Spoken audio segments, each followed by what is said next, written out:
What's going on, everybody? Little follow-up from the last video.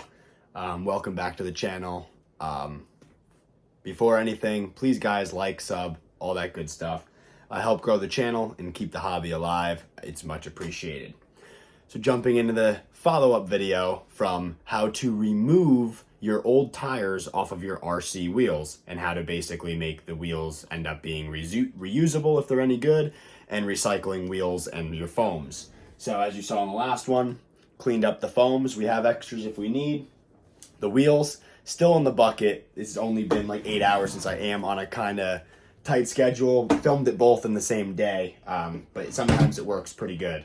So basically, before we do anything, we're gonna let that sit as much as possible because it's only had like maybe 12 hours in here to actually soak and get rid of that glue. But which is why we cut the tires down so much. So a little bit tip for you. We just popped out. We got some blockades ready to go for the weekend. Got them on sale at the hobby shop. So little tech tip for you guys, or for all you guys trying to learn like how all this works and get into racing more competitively. So I'm going with, so you want your tires to breathe, number one. So what I do is I pre-hole punch all my tires. Depending on the track conditions, you can get super technical at how many holes you do, where you put the holes, stuff like that. In our sake today, we are using a leather punch, Harbor Freight leather punch. Shout out to Jack on YouTube here. I'll list his channel here. He told me about this trick. It makes a pretty easy way to poke holes through your tires, but anything will work.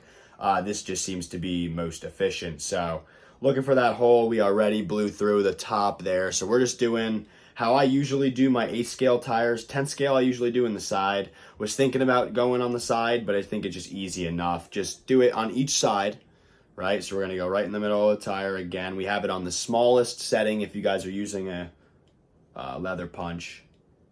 Make sure it's straight up and down from each other. Right, see if you can see this. Spine it around perfectly center, and then just give it a couple just to make sure it definitely got the hole through. And just like that, you can pick out the little piece of rubber that comes with it, and boom, you have a perfect, see if I can pull you in here. You have a perfectly punched hole right there. Yeah, you can just see it on camera. So yeah, you do that on each of these. So same deal. And you of course pull the foams out of them. That's number one. So here's one we didn't even touch yet. Right, look at that. We even got the Proline sticker right on. So same deal. You know, pop the foam out, which we're gonna show you what I do to the foams. These actually just came out. Do the same exact process, right? So we're gonna go right in the center there, right in between a decent spot where there's like no tread. Pretty centered. That's it.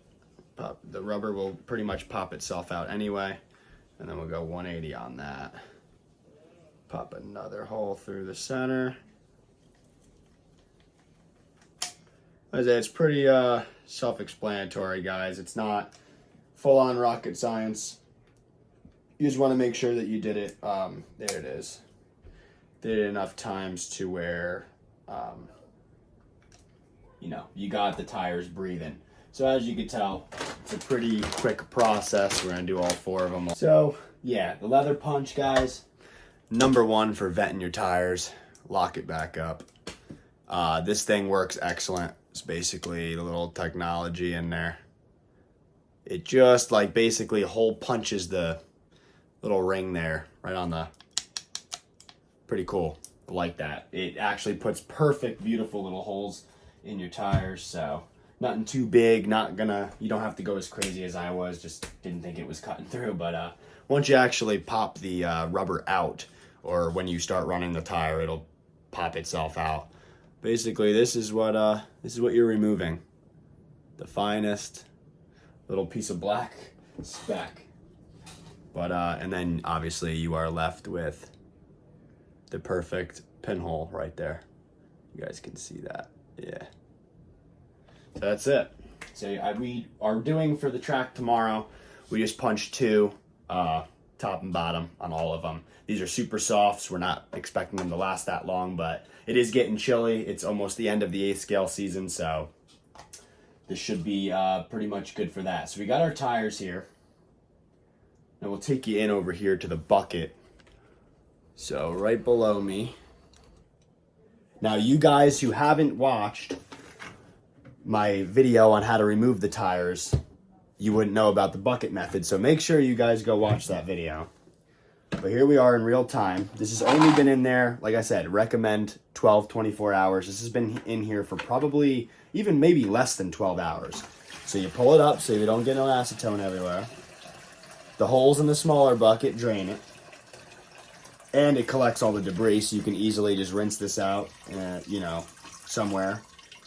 Throw out all the debris so it doesn't get back and contaminate your acetone. Not that it matters that much, but I think it's just pretty cool. Work clean. So we go into the bucket. Like I said, it's still draining a little bit. But what you're going to see happen here as the rest of this drains out, we're not going to take it out completely because naturally it's acetone. We don't want it all over my floor here. So, long story short, it's going to fill back up again. But here's what you're left with, okay? This is what it will do. Here's the tires I cut off the last video. This is real time, guys.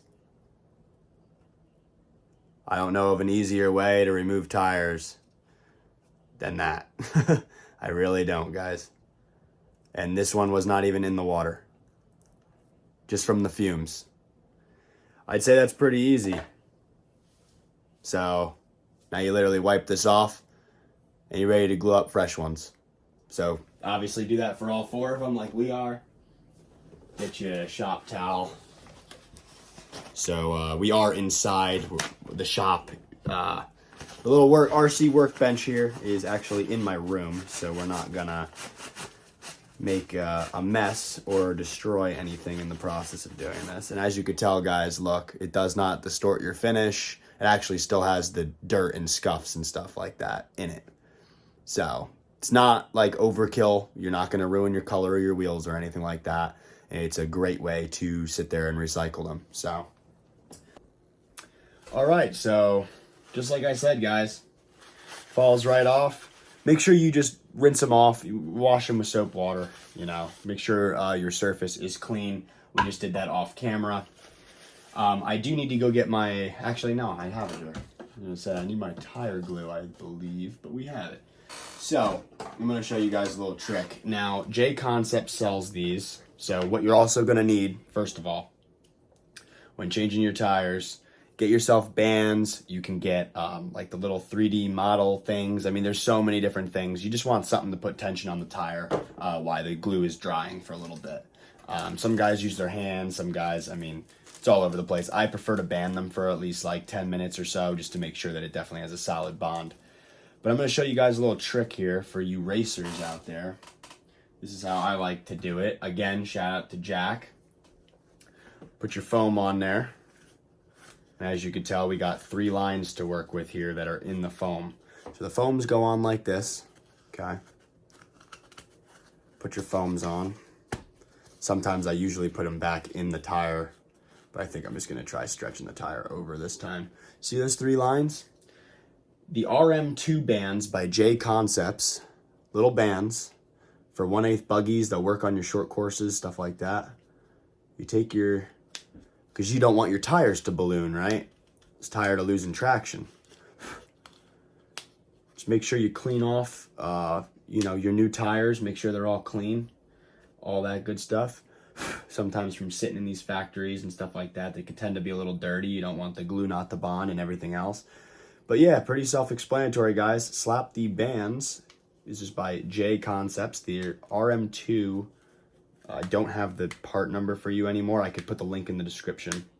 Well worth your time. And so what you'll have, we're running, like I said, super softs. These are the M4 compound, J Concepts bands. Seemed like a little bit of dust in there, but still left over, but we'll be all right. And there you have it. 3 bands just like that. You take your tire, And we are going to slap it on over. Sometimes it can be a little finesse on it. But we're gonna stretch it on over. It's not like super difficult process here, guys. Right? I'm gonna take you in as best I can, real time as I'm doing it. Tuck everything in the way it's supposed to be. Pull your bead out. Right? So that's in, and then so I tuck the bead, and these are gonna fit much, much, much tighter. New 8 scale wheels and fresh foams. And let's see here. Gotta probably move the foams out a little bit, as they can be a little finicky.